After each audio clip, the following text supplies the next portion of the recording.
welcome to episode 87 of The Next Best Bet. Now, before we get started, meet Three Wishes, a high-protein, low-sugar, grain-free breakfast cereal that tastes like the cereal of your childhood made with modern-day clean ingredients. Three Wishes contains ingredients such as chickpeas, pea protein, and tapioca, a feat of food science that took 2 years of development and comes in 4 flavors: cocoa, cinnamon, honey, and unsweetened. Three Wishes is a plant-based, gluten-free certified cereal free from wheat, dairy, soy, oats, corn, rice, and peanuts, with 70% less sugar and as much as 8 times the protein of their decadent counterparts. There's nothing on the shelf like it right now. Three Wishes is offering our listeners 10% off with code PODCAST10. Head to their website at www.threewishescereal.com to shop and learn more. Now, we both have tried this. They sent us each a box, Brett, so what did you think? Oh man, it was really good. Definitely the best healthy cereal I've had personally, and I definitely enjoyed my Three Wishes for sure. Yes, I had a bowl of it for breakfast this morning on Sunday before the NFL games, and it was a great day to get started on the weekend. Yeah. Now let's take a look at how we did in episode 86, Brett. Now I went 3-3, did okay, lost my pick of the pod with an NC State plus 15. However, you were a note of perfection. Hey, even a blind squirrel finds an acorn, right? No, I've had some good weeks, but yeah, I was definitely on the money this week. Wisconsin, Graham Mertz looked great. Louisville looked really good against Florida State. Bama continued their strong start, and the Giants probably should have won that game, Higgins. I don't want to bring up sour memories, but that was a good game. That feels like so long ago, that Thursday night game, because it has been a jam-packed weekend, and that game could have been a Moneyline Magic contender, but there were quite a few gems from this weekend that ended up making it for that instead. Before we get to our Moneyline Magic, though, we're going to talk about Beginners Boulevard and talk about winning margins. Now, this is a wager where a bettor selects a team to win or lose by a very specific amount. So, let's take the Bears-Rams game tomorrow. You pick either side is going to win by between 11 and 14 points, for example. If that happens, it pays out reflectively, because that's obviously a hard frame to make a pick for. Yeah, it's just like, oh, I think they're gonna lose by a specific amount of points. This is how you could bet it. So, just another way to, just another way for you to play, put action on a game. Yes, now you typically don't pick a win margin in baseball. However, you can pick it to win by exactly 1 or 2 runs, or then or more. However, those can burn you as well, especially if it's a walk-off win type of fashion that you end up having, like what happened in Game 4, Brett, on Saturday night. The series got tied 2-2 when the Rays in the bottom of the ninth just found a hit where legends are told, in a sense, of how they drove in 2 runs to grab the 1-run victory. Yeah, I mean the ending of that game, people will talk about it for a long time. The stumble, the score, the celebration, all of it. It was a great moment for a World Series game for sure. Yeah, Phillips is the one that got his number called, got the single for the 2 RBIs.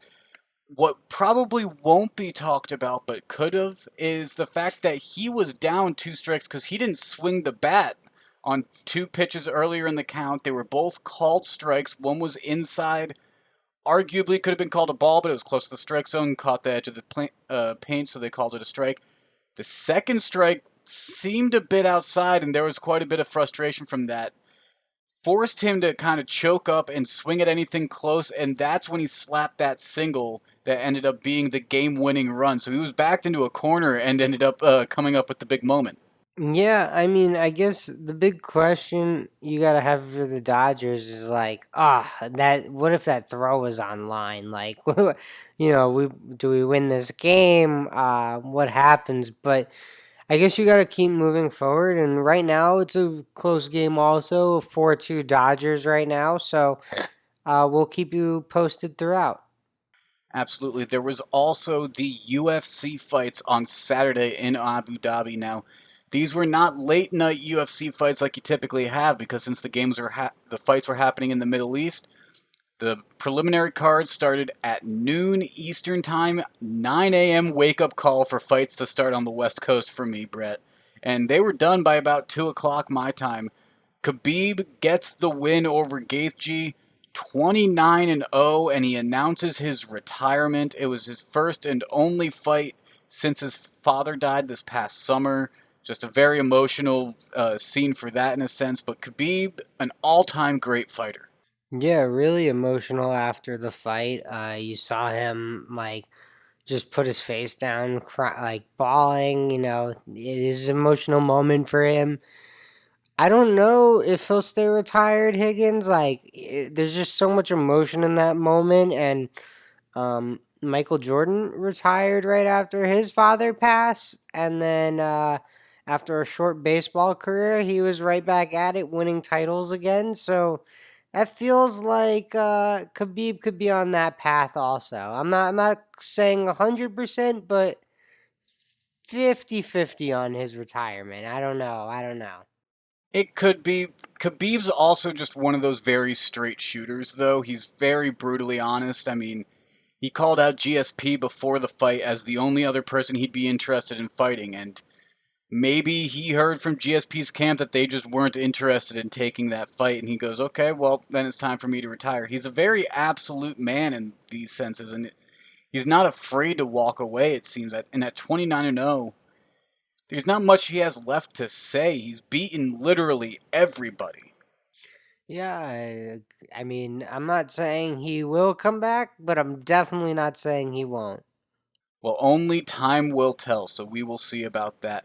Let's get into this money line magic that we talked about, Brett. Now, I hinted at the Tampa Bay Rays game-winning hit in the bottom of the ninth with 2 outs. That could have been money line magic. You mentioned the Giants-Eagles game from Thursday. That feels so long ago. That could have been money line magic. And instead, we actually have a twofer in a college football and NFL game that both basically ended in very similar ways. Yeah, if I learned one thing this weekend, Higgins, it's that yeah, this Higgins. If I learned one thing this weekend, Higgins, it's that if you're up in a football game with about a minute and a half left, don't score. Just run that clock out because it Just does hold not onto the end ball. well. Yeah, it does not end well if you're up and you score and it's still a one possession game. That's what I learned this weekend. Yes, we saw this in the Penn State versus Indiana game and the Detroit Lions versus Atlanta Falcons game. Penn State had the ball up late in the fourth quarter. Indiana's defense intentionally lets their running back break through the line and score about a 10-yard touchdown run. He kind of notices as he's crossing the line, he's like, this was a little too easy. Something's up. And he already crossed the line, got the touchdown. Same thing happens with Todd Gurley and the Atlanta Falcons today. Yeah, I mean, honestly, Todd Gurley had gone down before. He did that once with the Rams, and you saw him. He's trying to stop, just kind of like the Indiana player, just caught it a little too late, and his momentum carries him into the end zone. Um, In both situations, the teams would go up, but they'd still be a one possession game, Higgins. Yeah, and so Penn State up a touchdown. Indiana would go down and score, force overtime. That is not what happened in the Detroit Lions Atlanta Falcons game. In that game, Detroit would march down the field, and in the final play of the game, as the clock expired, Matthew Stafford threw an 11-yard touchdown pass to TJ Hawkinson, and the Detroit Lions won 23-22 after Matt Prater kicked the extra point. Let's talk about that overtime though, because that is a very, very disputable ending. Yeah, I mean, the truth is there's controversy in both these games. The Kennedy Galladay catch in the Lions game where They actually spiked the ball on the next play and then started a review on the previous catch, which you're not supposed to be able to do. Uh, on top of that, once you rule it a catch, it's supposed to be a 10-second runoff. But because of the clock stopping, so who knows how many rules were broken in that one. But uh, the Penn State ending is definitely the ending everyone is talking about. You mentioned it. In overtime, Penn State would score and kick to go up 7. Indiana, Michael Penix Jr., who was fantastic in this game, would throw a touchdown pass. And then you said the 2-point conversion was controversial. I don't even think that begins to start to cover it. I mean, FanDuel or DraftKings, excuse me, started refunding money line bets for Penn State because of the ending in this one. Personally, I think you have to go with the call on the field there, and you said he scored, but man, that is the closest I've ever seen a ball on the goal line. I agree you have to go with the call that was made on the field. I just don't know if calling that good is the right call to make on the field there. I mean, there's the he loses possession of the ball, it rolls out of bounds, that could be considered taken into consideration. Maybe the tail of the ball looks like it might have touched the line of the out of bounds before the front of the ball crosses the pylon. That should be taken into consideration. An amazing effort by Indiana's quarterback by extending and reaching. And Michael Penix Jr. did everything that he could to get that win for the Hoosiers, and it paid off for him. But man, controversial might not even be enough of a word for how chaotic of an ending that was. Yeah, well, it really just comes down to did the ball touch the goal line, and it's no one's really sure, but the call on the field was yes, so it has to stand. In the Falcons Lions game, they were able to kick the game winning field goal. So long story short, up one, up two, fall short of the end zone, don't go in. Play the clock management game. Always be wary of how much time's on the clock. Now, it's time for us to be aware of how much time's on the clock and have another ad with this episode being presented by Wild CBD. Wild produces the best tasting edibles on the market using real fruit and all natural flavoring. With flavors inspired by the Pacific Northwest, high quality ingredients, real fruit, and consistent dosing, Wild has become one of the leading cannabis edible producers in the country. Wild's new CBD line currently offers real fruit infused gummies in blackberry, huckleberry, lemon, and raspberry, and CBD infused sparkling water in raspberry, lemon, blackberry, and blood orange. Each gummy is dosed with 25 milligrams of CBD and can be purchased in a bottle of 10 or 20. Wild CBD is offering our listeners 30% off their next purchase from wildcbd.com by using the code POD. That's code POD, P-O-D, for 30% off your next purchase. Wild CBD products are intended only for use by individuals aged 18 and older. Wild CBD products should only be consumed as directed on the label and should not be used if you are pregnant or breastfeeding. All Wild CBD products are made with ingredients containing 0% THC. Consult with a health professional prior to using Wild CBD in combination with any medications or other dietary supplements. Now, Brett, on to the NFL. And before we talk about Monday's game, it was a very interesting week that we have had so far of the NFL. We have the Sunday night game going on right now with Seattle up 27-17. And I feel we have to just mention that amazing effort by DK Metcalf on the interception that he chased down a touchdown saving pick six. Yeah, no, that was impressive. And then the Cardinals didn't score there; they were stuffed. So he literally saved a touchdown there, Higgins. Yes, and as of right now, Seattle is up 10 points, 27-17, so we'll see how that game goes. A quick update in the MLB game, that is still a 4-2 lead by the Dodgers after that Max Muncy home run in the 5th inning. So let's get into this NFL game though with the Chicago Bears and the Rams. The Rams are favored by 6 points, minus 265 on the money line, plus 215 for the Bears. and the over-under set at 45. Now, Brett, I had a hard time with this game. Initially, I wanted Rams -6, but then my gut was saying to jump off of that because the Bears could potentially win this game and was feeling potential value in the money line. So I'm staying away from a winner in this regardless, but I think offenses will be more active than necessarily you would think, considering both of these teams only allow less than 20 points per game. I think it's going to be a bit more scoring, so I'm going to take the over 45, I think.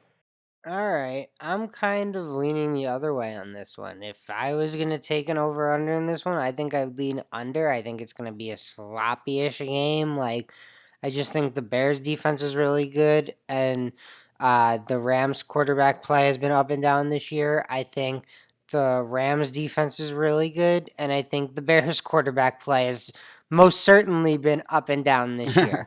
But that's not to say the over can't hit. I believe this game is in Los Angeles, so It perfect is. conditions. As they say, the fast turf there. So everything should play out for a high scoring game. We'll see what happens. I'm going to be honest, Higgins. They say don't bite the hand that feeds you. The Bears are 5-1 this year. They're +6 here. I don't necessarily personally believe they're going to go 15-1 on the season, but I'm getting 6 points with a 5-1 football team. Like, I'll take that. Yeah, they have the better record of the two teams, and they are a 6 point underdog, which I find a little bit suspicious. It's kind of what helped drive me off of that Rams -6 line. Um, I am still going to be on the Rams in some fashion because I am taking a player prop. I think Jared Goff's over under for passing yards is sitting pretty low right now at 246 and a half. I could easily see if he has a few early connections with like Woods or someone like that, that maybe he can get an early quick touchdown, get over 100 yards in the first half, and get to the 250 mark. I think that's hittable, so I'm going to take the over in that one. All right, we'll definitely have to keep our eye on this Monday Night Football game. I'm sure people have fantasy games riding on it as well, not just gambling reasons to watch, also. Absolutely. But we're not quite done here yet, are we, Brett? No, I have. There's actually one more event going on Monday, Higgins. There's some NASCAR going on Monday, 3:30 Eastern time. What is that? Noon your time, like 12:30 your time. Yeah, So I'm glad you knew about this because I wasn't really familiar this was going on. some midday Pacific racing. Not too bad, but some interesting lines I found. Kevin Harvick actually starting in pole position here is plus 1250 to win the race. So I will take the pole sitter at plus 1250, especially when it's Kevin Harvick. And then Yeah. Denny Hamlin starting pretty high up. He's starting in the first four rows at plus 850. He's my favorite. So I'm just going to take him also because I like the value there for where he's starting. And I think those are two good value picks. Obviously, anyone can win a NASCAR race, anything can happen, but there's some value to be had with those two winning tomorrow. Amazing to hear the term value paired with Hamlin and Harvick, considering when we had no sports but NASCAR and we were watching more NASCAR earlier this year. Hamlin and Harvick were back to back, just chasing each other with wins, basically. So to see that they have some value again here in the fall, I find pretty interesting. Yeah, again, I haven't followed it as closely since baseball and football and basketball and everything was going on, but Uh, I know Kevin Harvick and Denny Hamlin are still running pretty well, and they're starting towards the front in this one. Obviously, anything can happen in a NASCAR race. There can always be an accident or uh, just any. I mean, who knows what can happen in a NASCAR race? But I think if you're getting Kevin Harvick at really anything over plus 700, like you have to jump on it. I'd agree with that. However, these aren't necessarily going to be your Levy locks, right? I mean, let's move on No, to our no Levy locks and way. pick the pods. And you're not picking a NASCAR winner to be your lock, are you? No, no, no. This is a responsible gambling podcast, despite what Jake wants to make it be sometimes. No, I'm just messing with you, We Jake. all But slip up. We all slip up. hey, we all bet crazy things sometimes. The Chicago Bears +6 on Monday Night Football. They're a 5-1 team. It just feels like too many points. It just feels like maybe they lose, but they'll keep it close. And my pick of the pod's going to come from the same game. It's going to be the over 45 that I gave out. I mean, it's in Los Angeles. You said fast turf, sunny skies, brand new stadium. I'm expecting a little bit of the showman lights of Monday Night Football to make this hopefully a higher scoring game than the 19 points per game that these defenses are averaging. So, hoping a little bit more offensive heavy than defensive suppression. So, let's see. Bears Rams over 45. All right, we shall see. Yeah, I mean, I'm excited for the game just in general, to be honest. I think it'll be a decent game. It'll be competitive. It'll be close throughout. I'm not sure we'll know who's going to win till the very end. So, those are the type of games I like watching. It doesn't necessarily need to be high scoring or low scoring or anything like that, just as long as it's competitive. Absolutely. We will see how that game goes. And we will also see how the Seattle game wraps up, although they are driving up 10 right now. So be surprised to see if Arizona can pull it out, but there's still plenty of time. Make sure to follow us on social media at NBBpod on Twitter, at NextBestBet on Instagram, and the Next Best Bet Facebook page and YouTube channel to make sure to get all of our content. This has been episode 87 of the Next Best Bet. For Brett, I'm Jake. We'll talk to you again on Thursday.